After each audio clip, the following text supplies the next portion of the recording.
Well, to talk more about that, we can go to Dubai now. Sorry, Cairo. Dr. Najat Al-Sayed is there for us. Great to see you as always, Najat. So this report talks about an influx of US veterans to the UAE. First of all, tell us what kind of roles are they filling? Well, the problem, Laura, from the beginning, that the accusation was quite not realistic from the beginning, leaking information to Russia. That was almost impossible to leak such information to that. The fact that the U.S. is doing that and some veterans are visiting the Gulf countries for such information like that is basically because at the end of what happened regarding the reduction of OPEC plus, they are politicizing this kind of decision to the maximum extent, because the problem of the timing of the reduction, since it came close to the midterm election of the U.S. Congress. Even though the OPEC plus countries tried to explain that the decision was economic, not political.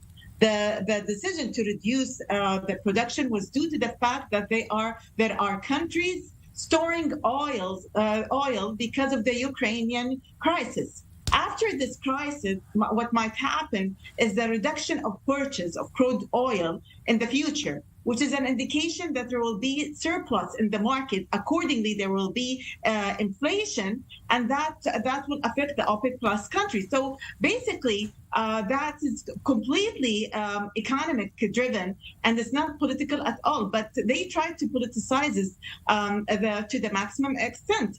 The problem that the Democrats are blaming OPEC plus countries for their own wrongdoing. First, they are depending on the expensive fossil fuels because of the environment and climate policy for the transition to green energy. This is number one a part of increasing the prices. They reserved what President Trump achieved in 2019 by turning the U.S. into the largest oil-producing country. So this has also played a role in increasing the price.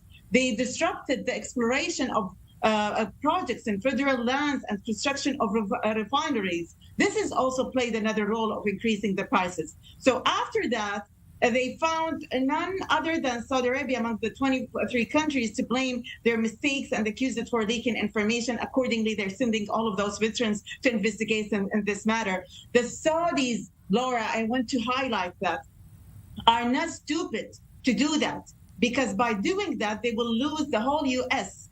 As a traditional ally. And the Saudis will never, ever do that, because they know their problem currently is with the Democrats' policies, not the U.S. as a whole. So if they try to do something like this, they will lose a traditional, long-lasting ally, and they will never do that.